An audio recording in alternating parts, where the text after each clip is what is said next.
A week ago today, we had our first summer meeting for Elevate Youth Group here at Holden Chapel, where we started the series titled Thinking Christianly About Christianity, and we tried to figure out the answer to why Christians do what they do.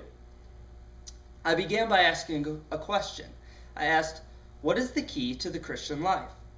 But we quickly realized that this was kind of a trap question. Why? Because the one who asks it is likely making some false assumptions. The person who asks, what is the key to the Christian life, might think that it is an easy question since Christianity is an object, like an iPhone or a chair or an airplane. But is that what Christianity is? If I asked you to go out and find Christianity and bring it back, where would you go? You wouldn't go anywhere. You would look at me like I'm crazy, and you would say, Christianity isn't a thing that I can just go find. It's more than that. And then we found that another false assumption might be that someone thinks Christianity is an event, like going to church or reading your Bible or telling other people about Jesus. But is that true? If Christianity is an event, which event is it? Aren't events only a part of what Christianity is? Isn't Christianity bigger and better than one little event? After all, going to church doesn't make me a Christian any more than going into a garage makes me a car. No, what we do reflects who we are, and Christianity is more than an activity that we do. We then read Galatians 2:16, which told us that no one is justified by the law. This means that Christianity is not only not an event, but even more, the events can't even get us to heaven. So then why do we do what we do? In the end, after studying Galatians 2:20, we came to the conclusion that Christians don't do what they do because they have to, or because their parents tell them to. Christians do what they do because they are thankful for what God already did for us.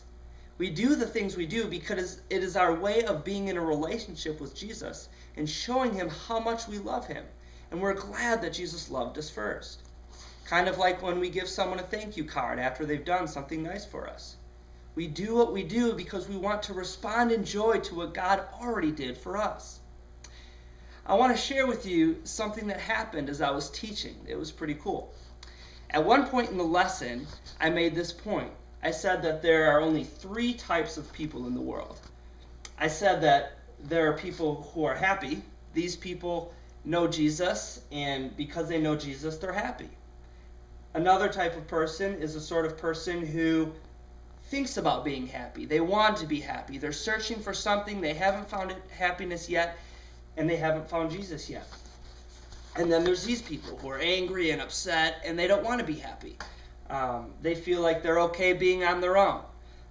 They don't want to be happy. Then a girl named Faith raised her hand and shared an insight that she had. She asked, are you sure there are 3 types of people in the world? She thought it might make more sense to say that there are only 2 types of people. And I think she's right. What she said is, I think there are people who are happy, and there are people who want to be happy. And the people who say they don't want to be happy are actually the people who want to be happy in disguise.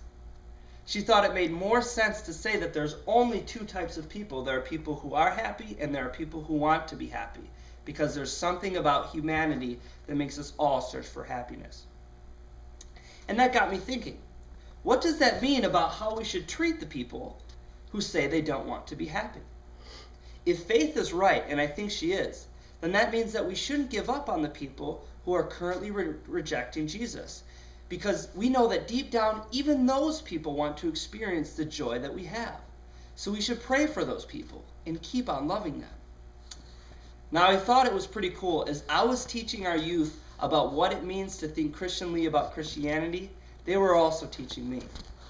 I think one of my favorite parts of teaching is that as I go through the teaching and as we talk about the questions they have, being able to have a conversation right there about things that are important to us. So we'll be meeting next week on Wednesday, July 10th from 7 to 8:30, and we're going to ask the question together, why would I want to go to youth group? Tell everyone about it. I can't wait to see you there.